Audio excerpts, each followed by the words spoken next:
Well, I open with wanting to welcome Coach Abe and her family to Athens, our new women's basketball coach. I know Mary Beth and I are looking forward to meeting her and her family, and just excited to have them here in Athens. It's certainly a event we like to attend, their home games, so we'll be looking forward to meeting her.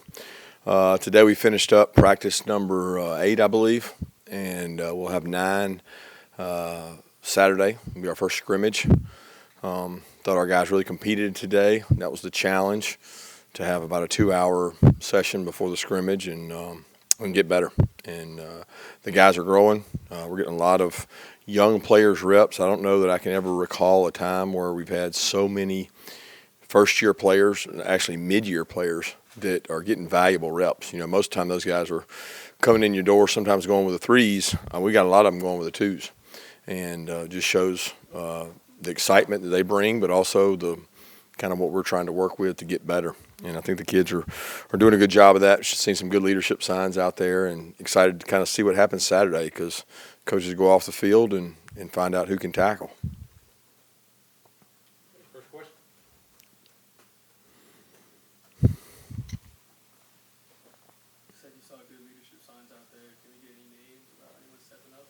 Yeah, I think we got a lot of guys stepping up. I think Pop's doing a great job stepping up. Cedric Van Pran, Warren Erickson are guys that continue to lead up front. I think Broderick's tried to take on a little bit greater role. Kieris continues to do that. Nolan has been tremendous at being vocal when things aren't going right. Keithy has done a good job of that. So there's a lot of guys. You can just see them trying to assert themselves and encourage more than discourage.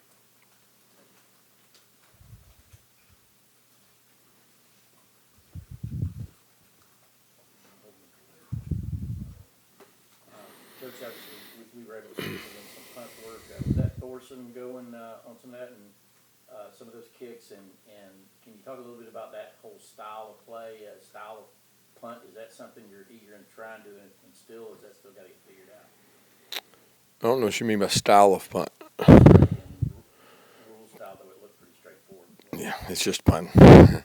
He's just punting. There's nothing special about what he's doing. So I think when you think of Australian, you think of rugby punt, where they roll and punt. But you know, from obviously watching it, that's he can do that, and that's something that we'll explore. But that's not what we're working on right now. We're just working on our different protections, different looks, checking protections, and allowing him to kick under pressure. That's the thing that he has not been able to simulate, is kick under pressure. And replacing Jake Camarda will be key. I thought he hit some good punts today, and he hit his directions, which is important. If you got to punt left, you got to hit it left. If you got to punt right, you got to hit right. We call it our field zones, and I thought he did a good job of doing that. So far this spring, he's been a pleasant surprise. He's probably not where Jake was last year, but he's done a really good job. He's had a smooth transition.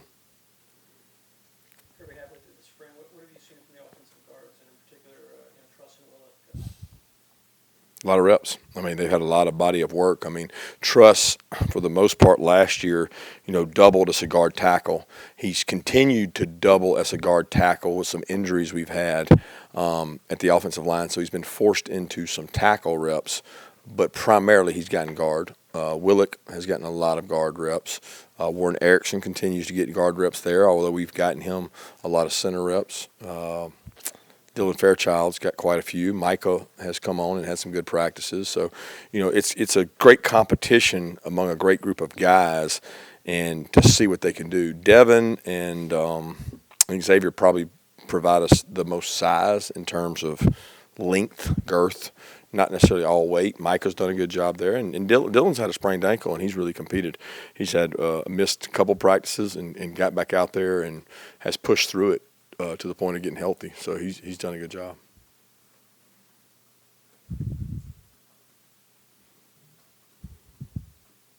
Kirby, looking at Saturday's scrimmage, just from the quarterbacks as a whole, what do you want to see from the group, the things you're looking for? It never changes with quarterback, guys. You could come here in 10 years from now, it's going to be the same thing as it was last year. It's decision-making, accuracy, leadership, intangibles. I mean, great quarterbacks are accurate, and they make good decisions. And if you can make good decisions and be accurate, and you got good football players around them, then you're going to be a pretty good football player. I want to see them execute the offense, lead the offense, make plays with their feet when things break down, things that are difference makers for them, and overcome mistakes because there'll be some adversity out there. But the good thing is those guys get an opportunity to do that every practice. Sometimes in a scrimmage, you don't even get put in bad situations. In practice, we're going to manufacture tough situations, and they get to do those. Coach, being that Arik missed last year, where is he from a physical standpoint, his early point in time? The biggest hurdle for him has been the conditioning level. I think that's the biggest thing is like learning the playbook and the conditioning level. Catching balls, that's not like he can catch balls. He's a good athlete. He came back a little heavy, and he admittedly would tell you that. He's done a tremendous job of being in our cardio club and dropping weight. Probably, I'd hate to say, I don't know, somewhere between 65 and 70, 265 and 270, and he's dropping. And, like what's happening right now, he's starting to make more and more plays, but he's having to really work his stamina to be able to sustain during practice. And, I mean, like play after play after play after play he has to take. It's like, oh, man, I got to condition myself to get back, go again, burst, and run. But I've been, pleased with Brett, and Oscar have taken a tremendous load on, have gotten a lot of reps. You mentioned Roger Jones as a guy that's become more of a leader. Just how much has he developed in that regard compared to this time last year, and how much do you think that the playing time he got last season, especially in the national championship game, has helped? Well, I think confidence has helped, and I think he learned from some really good leaders, Jamari and who am I missing there? Saylor, Jamari and Justin. Both those guys were great leaders. I think he learned a lot from them. He has to continue to learn to – you got to be productive and physical yourself. The one thing about those two guys, they were extremely physical. They enjoyed the contact part. The run game came easy for them. That for Broderick, he has to really work and strain at that because he's a really good athlete. He's a long guy, so pass pro is much easier for him. But run game, he has to get his pad level down and strain to become a good player. But he's trying to be more positive with the other guys and encourage them when there's mistakes because, 2 years ago he was that guy. And he's growing into his role, I think. Back on Arik, you mentioned him with the tight ends. I know he's listed as a wide receiver when he came here. I know it. How much does that not matter because of how tight ends are used nowadays? But what is the thinking with Arik with the tight ends, and where do you see him? Well, we just think he's a tight end. I mean, at the end of the day, it's last year. It was probably a greater deficit. It was something that he wanted to be more wide out. He also was much lighter, so he's a little heavier now. He's more physical now. He's a tight end. That's what he's probably going to develop. There's a certain requirement as a receiver it takes to play receiver in terms of stamina, running every play, going to cutoff block. At tight end, our tight ends are receivers. They do play receiver, but they don't go out all the time, split out wide, and that's something that he was having to do. And he's comfortable in the role he's in right now, and he's really he's got all the ways to go.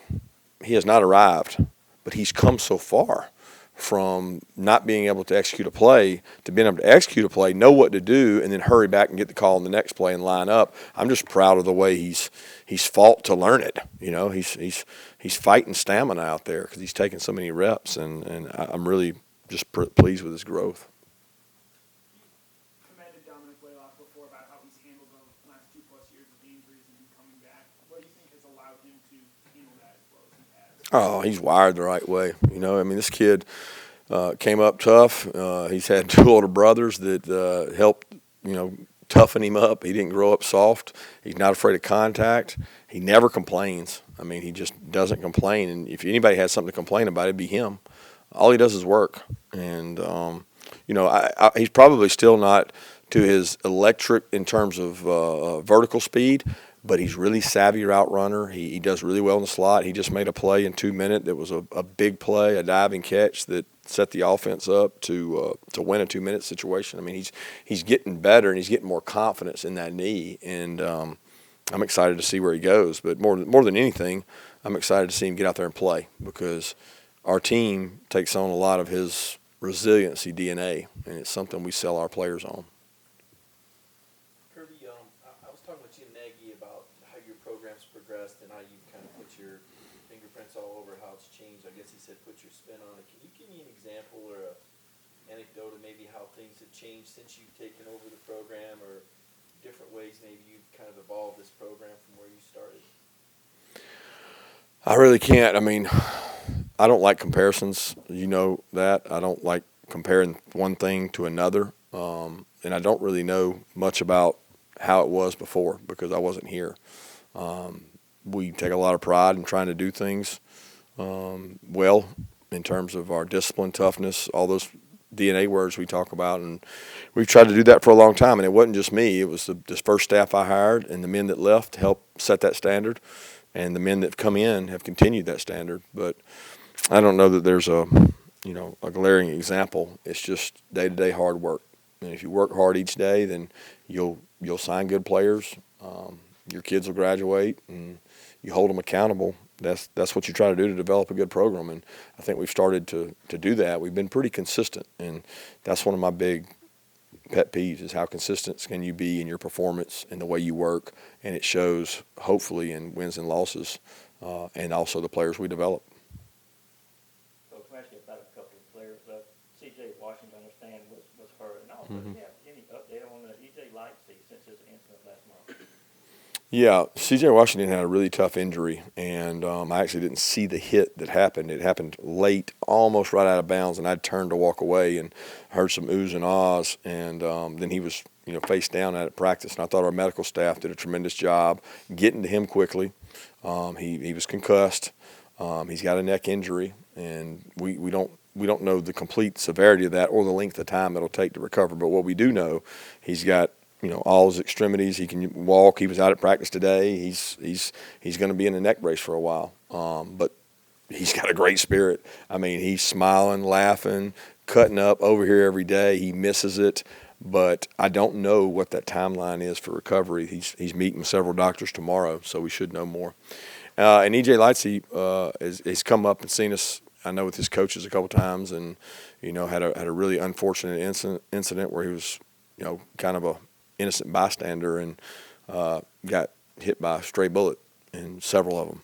So he's actually very lucky that it wasn't worse. And according to Ron, it was an inch from probably getting in his heart. And he's just a tremendous kid. From going down and recruiting him, and everybody in the community talks about him, and it's a really tough situation. But I think he's going to have a full recovery and be able to start with us and fine in June. Got time for two more questions. Compared to last spring, how has Carson Beck grown, and what are his strengths that he brings to this team?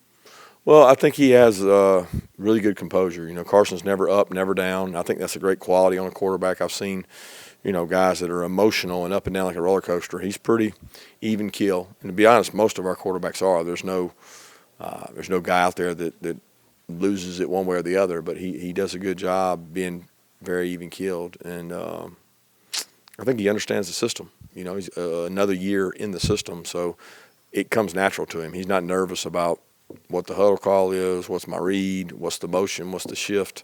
He's very cool, calm, and collected, and does a good job of managing those things with the offense. So I think he's earned some confidence and earned some confidence with the players. Hey, Coach. With Dom making an impact on both sides of the ball in 2019, how has that balance been affected in his recovery? Is there one of the roles that you prefer for him going forward? I'm sorry, I missed the first part. How has that balance between playing the offense and the special teams been impacted in his recovery? Yeah, I mean, he played special teams before, so he's continued to play special teams. He's actually taken on a role at the end of the year last year where he worked on kickoff coverage. He works on punt return. He works as the returner, but he also works as other roles on the punt return. So I think he's developed more confidence about playing receiver with the contact he's had on special teams. A lot of times special teams gets you back going when you've been injured because it gets you the confidence to get on the field. And he played, some roles on special teams for us at the end of last year, and he'll continue to do that. And if he's the best guy, then he'll be out there to play. But I'm excited about what he can do for us at receiver too. Thanks.